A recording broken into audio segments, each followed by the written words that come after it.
In today's video we're going to have a look at creating this hipster style logo for ourselves in Adobe Photoshop. There's two parts to making this. As you can see, we've got a background image in here which doesn't have anything to do with the logo, but I think it's a nice way to present your logo to your client. So we'll work on the background first of all today, and then we're going to actually make this white logo. Okay, it's a bit fiddly. There's a bit of technique involved, but it's not too hard. So let's pop over to Photoshop now and get started by making a new document. The new document today needs to be 710 pixels wide, 473 pixels height, and I am copying off another tutorial here, and they had their resolution set to 1200 pixels per inch, which is ridiculously high quality, but let's just go with that for now, and at the end we'll probably change that down a little bit. So we'll click on OK. You'll get a white canvas on your page here, and the first thing you want to do is go to your Layers panel, unlock that background layer, and we're just going to go up to the Edit menu, Fill, and choose the contents to be black. Okay, we want to just fill our background in black. Alright, on top of that we're just going to go to File and Place Embedded, and we're going to place this wallpaper image in. Okay, so select that wallpaper image and click Place. It will just take a moment to load, but it's basically just a street scene. And click the tick at the top of the page once you've got that in. Okay, so in your Layers panel now you should have wallpaper and you've got your black layer on the bottom. What we're going to do is darken down this wallpaper by just dropping the opacity to about 75%, and that's going to expose some of that black layer below it. We're also going to go up to the filter menu while we've got our wallpaper selected. Go down to blur and select the Gaussian blur. And we're going to set the Gaussian blur to about 2.5 pixels, so it just slightly blurs that background, and when we build our logo on top of this, it's going to help make the logo pop out off our background. So click OK. If you'd like to blur that a little bit more, feel free to adjust the settings to do so. Okay, so while we've got our wallpaper selected here, we're going to go down to this little semi-coloured circle here, which is the adjustment layer. We're going to click on that, and we're going to go up and select the black and white adjustment. We're going to turn this image basically into grayscale. Okay, you don't need to adjust any of these levers, it's all done for you. It's turned to black and white, so just close that properties box and go back to your layers. We're going to add another adjustment layer in now. Okay, and it's going to be the gradient map. When you add the gradient map, you don't want this grey-white colour. I'm hoping that yours will be black and white. We do want the black and white colour. Okay, so it's going to look a bit more like that. I don't think we should check any of those boxes. It's a little bit grey still for my liking. There, the first one's probably the best option to pick actually, so pick that first option just there. So it's nice black and white. That's all you need to change for that. Back to your layers there, we're going to go add another adjustment layer. This time we're going to add in a solid colour over the top of this image. Okay. The solid colour, I want you to type in the same code as me here. It's going to be F1 EAC3. So it's this light yellow colour. And just click on OK. And once that's in, we're going to change the blend mode to multiply. We should be looking something like that. It's got this yellow tinge across our image. We're going to do the same again now and add another solid colour. This time the solid colour will be 0E1724, and it's going to be this dark blue colour, and click OK. With this on top of our image, we're going to change the blend mode to exclusion, which is down near the bottom. Okay, so that's blended the blue and the yellow solid colours in with our background image. It's starting to look pretty cool. We're going to do that one more time now, so let's add one more adjustment layer of solid colour. And this solid colour is going to be 2B, 2B, 2B, which is a fairly dark grey kind of colour. Click on OK. We're going to drop the opacity of this to 60%. And we're going to change its blend mode to linear light, which is just around the halfway mark there. And you should have a fairly dark image now. Okay, so we'll just close that Layers panel for a sec and zoom in here by pressing Ctrl 0. You can start to see that our background's coming together. Not quite finished yet, so let's keep going. Next thing we're going to do is add another adjustment layer, and this time we're looking for the option Curves. Okay, so with Curves selected, we're going to click on this little point at the bottom of the page here, and you'll see that an input and output option appears. Leave the input as 0, but change the output. If your computer doesn't freeze like mine just did, I'll have to click back on that. We'll change the output to 9. Okay, we're going to make a second point now, just around the bottom still. So if you can see where my mouse is, I'm going to click once on that line, and I'm going to change the input to 57, and I'm going to change the output to 84. I'm going to go up just around halfway, and I'm going to click again on that curve, and I'm going to add another input. This time it's going to be 202, and the output is going to be 152. Okay, and while this curve's still here, we've got one more we're going to add up the top here. So now click right at the top, just halfway between the midpoint and the top there. The input we're going to add this time is 248, and the output we want is 194. So eventually I have this funny looking curve shape. So we've got this cool color now going across our background. Alright, so we can close that off. Back to our layers, we've got one last adjustment layer to add now. So let's click on this adjustment layer, and we're going to go up to the photo filter option, which is just past halfway. There it is there, photo filter. Okay, give it a sec to load. Now the color you want to add in, just click on this orange box that you see, and you're going to type in your own color, which is 08487A. So it's a kind of navy blue color. Click OK. The density you want to set to about 12%. Okay, make sure preserve luminosity is checked. Once you've got that, just close your properties panel there. We've basically got our background all set up now. So let's go to our layers panel. I'm going to highlight every single one of those layers by shift clicking on them all. Then I'm going to right click on them once I've got them selected and just group from layers. And I'm going to call that group background. And click OK. That will just group them all into a folder. You can expand that at any time to look at those if you need to, but I'm going to lock it into place by hitting the little padlock, and I'm going to make a new layer, which is where we're going to start our logo. Alrighty, so before we start making our logo today, I want to drag some rulers onto the page to help us with this logo creation. So press Ctrl R on your keyboard to bring the rulers up around the top and the left hand sides of your page. Simply click on those rulers and drag them down to the page to about halfway. Now mine snaps into place at halfway, so I'm hoping yours does as well. So once you get near halfway, just go slow.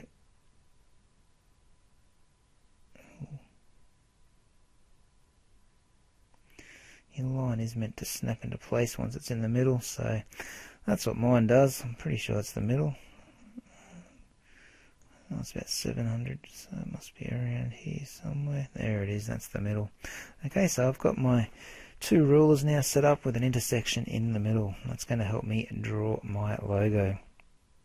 Okay, so the first thing I'm going to do is come over to our custom shape tool over here. It's hiding beneath the rectangle tool. Just hold your mouse down on it until you can see the custom shape. And from your custom shape tool up the top here, I'm just going to quickly reset those shapes for a minute.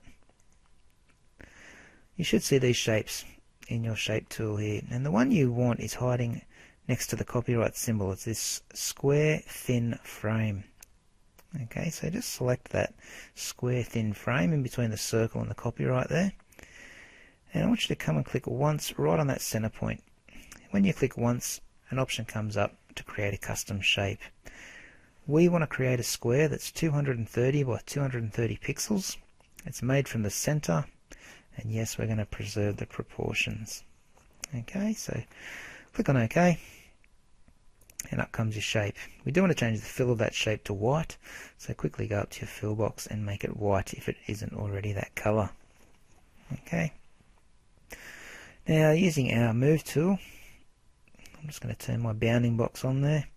You need to rotate this, so hold shift, just hover off one of the edges, and then you can click and rotate that shape to make a diamond, and press the tick at the top once you've made that transformation. Going over to your layers panel now, just press Ctrl J on that shape or right click and duplicate it. Just click OK, doesn't need a name. What you're going to do is hold Shift and rotate that one back to its original form, which was the square. Okay, so the top one should be the square. I'll just apply those changes. Top one is the square shape, and the bottom one, if we just hide that, this one here, shape 1, should be the diamond. Alright, so we should be looking pretty good. Next thing we're going to do, we're going to select this top one, the shape 1 copy, and we're going to just click next to it here. We'll actually double click next to it to bring up the layer styles here. You'll see the box up here when you double click on it. Now what we want to add to this is a stroke, so just go down until you see the word stroke. You want your stroke to be 6 pixels inside and the position to be set to the outside. The blend mode should be normal, opacity 100%, fill type is colour, and the colour you want is a bright red. If you just preview that, you should have something looking like that. So select OK once you've got that red stroke, and you'll see that your square is now looking like that. Don't worry, we are going to delete that red stroke in just a moment. Now what I'm going to do is right click on this shape 1 copy layer and just rasterize that layer. I'm going to right click on it again and also rasterize the layer style. Okay, then I want you to go down to shape 1 and do the same thing where you just right click on it and rasterize that layer. Alright, then we're going to go back up and click on the shape 1 copy. Now we're going to grab our quick selection tool from our toolbox. Doesn't matter what size your brush is for now, just click and drag all over your page. It looks like it's going to select everything, but give it a second and it will just select the red stroke that you just made. With that selection, I want you to go down and click on the shape 1 layer. Okay, and once you've clicked on that shape 1 layer, simply press delete. Press Ctrl D to deselect that shape. Okay, and if you hide this top shape for a minute, you can see what you've just done. You've just deleted the square on the shape beneath. Okay, what we're going to do next is we're going to click back up on the shape 1 copy layer. I'm going to delete this red square, or red stroke, sorry. And the way we do that, since we've already rasterized it, we can't go back and just turn the stroke off. We have to use this rectangle marquee tool. I'm going to zoom in a little bit here so you can see what I'm doing. Okay, so yeah, so shape 1 copy selected. I'm going to just click and be very careful. You want to just select the red square. You want to try and get this as perfect as possible. I'm a little bit off there, so I'm going to press Ctrl D to deselect and just go again. Try and keep it as close as you can to that red square. Once you've got it selected, simply press delete, and that's going to delete the red stroke. Okay, Ctrl D will just deselect that shape. Now to get rid of the red on the outside, you just have to do it one by one, so just use your rectangle marquee tool again to carefully select the top section. Press delete. Go down the side, carefully select that left hand side. Try not to go into the white if you can help it. Just press delete. And just keep going around and deleting each side. You can press Ctrl D to get rid of those little marching ants. That'll just deselect. Here comes the last one. Alright, we'll deselect that now by pressing Ctrl D. If we zoom back out, we should have our logo looking something like that at the moment. So it should be looking pretty good. Okay. The next thing we're going to do, we're going to go over to our toolbox here, and we're going to grab our rectangle tool. Sorry, I'd forgotten where I was up to there for a moment. Okay, with the rectangle tool, we're going to make sure we've got a white fill color. Now with this rectangle tool, we're going to put it through the middle of our square here. So again, I'll just zoom in a little bit so we can see what we're doing. Ideally, actually I might even drag some rulers down for this. Ideally I'd like it about the size of this little triangle shape on the left and right of our logo. So we want to try and draw a rectangle starting on the outer part of the square, drag it through the middle and drop it just over on the right there. Don't go outside the lines if you can help it. Just give it a moment and then you can see you've got that white rectangle running through the middle of your page. Okay, must be in the center there, so just grab your arrows, click on it once and make sure your bounding box is turned on. I can see that that's pretty much running straight through the center, which is what I wanted. I'm going to go to my layers now and just right click on that layer and rasterize that layer. And then I'm going to grab my quick selection tool from my toolbox and just simply drag over it. Okay, and that should select that shape. Okay, we're going to click on the layer below it, which is the shape 1 copy layer, and simply press delete. Okay, and that's deleted a rectangle shape from the layer below. Okay, if you want, you can just hide that top rectangle by clicking the eye. And if you press Ctrl D to deselect, you can see now you've got this empty space in your logo. I'm just going to go to the View menu for a second, clear my guides. Okay, I did want to hide them for a moment just so I can see how this logo is coming along. Okay, so that's how it should be looking at the moment. I might undo clear guides for a minute. I'm just going to get rid of those 2 guides that I just put on the page. I want to keep the ones that run through the center. Alright, because the next thing we're going to do is put some text on the page. So let's make a new layer. And we'll just call it, I'm going to write bait up. That's my last name.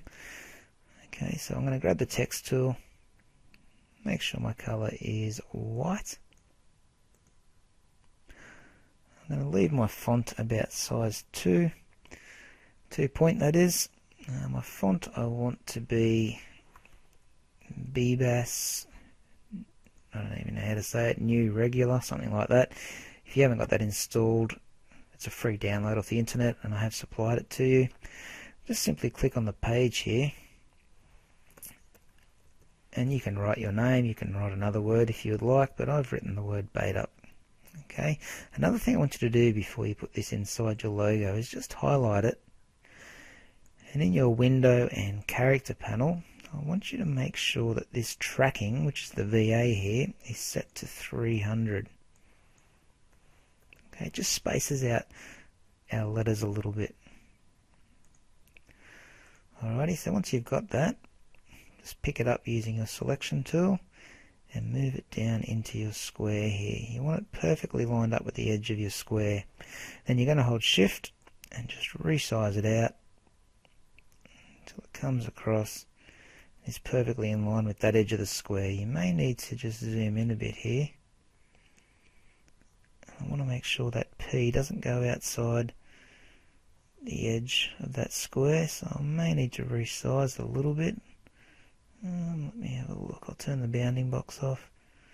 It's a little bit off. I might need to nudge it around with my arrow keys a little bit. Yeah, I'm going to need to resize it just a little bit, I think. Actually, that's pretty good. I might leave it as it is. If I touch it now, it's just going to stuff it up.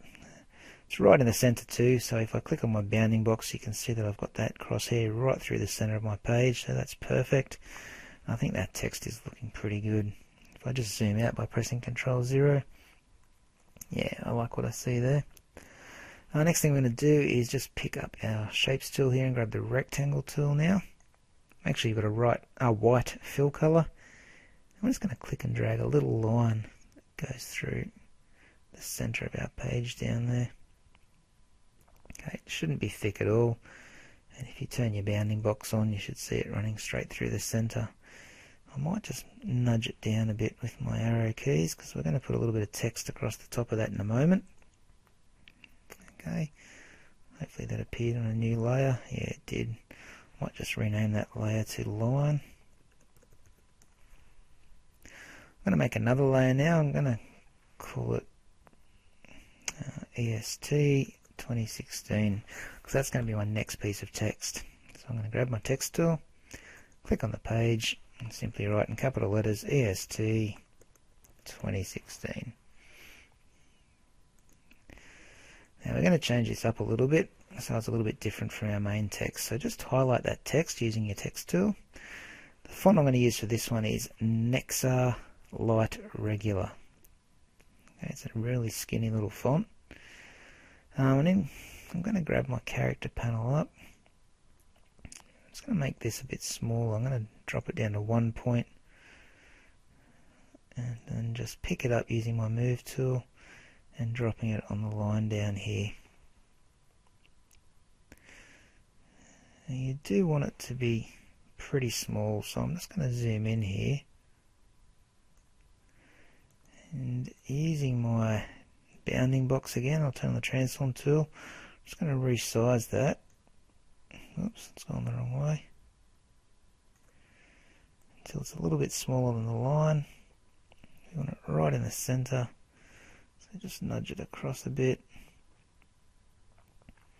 and press the tick to accept those changes. So if I zoom out now, turn the bounding box off, it should be looking pretty good. I'm not sure why that T's gone a little bit funny. It's like the font's changed size, but we'll stick with it. Okay, looks pretty good to me.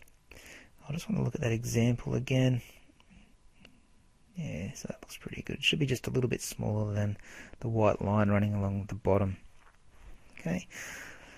The last thing I want to do now is put a little symbol or a little icon just above my name here. And the way we do that is again with our custom shape tool. You can actually get onto Google and download some custom shapes, and that's what I've done. So I'm going to hit this little cog in the corner here and just go to load shapes. And in my folder where I've got all my stuff saved, I've got something called crown shapes, and if I double click on it, all these crowns will be loaded in. Okay. The crown that I'm looking for has 4 prongs along the top of it and looks something like this one here. Okay, you don't have to stick with this crown, but that's the one I'm going to use. So once I've selected it, I'm just going to make a new layer for it. I'll call it crown. Turn caps lock off.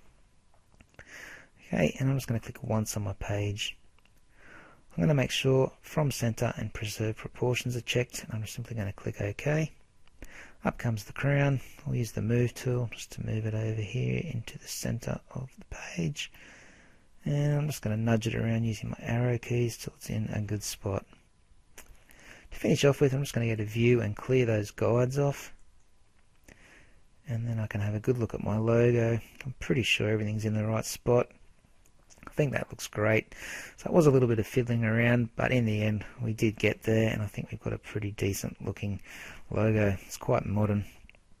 So go to File and Save As when you're done. I'm just going to save it as a JPEG file, and I'll call it Hipster Logo, and click on Save. When this box comes up, you can choose the quality you want it at. Generally you'll want it up around the maximum quality, and I've got it at size 10, that's fine. I'd recommend size 12. Click OK, and that's going to save, and you finish creating your new hipster modern logo.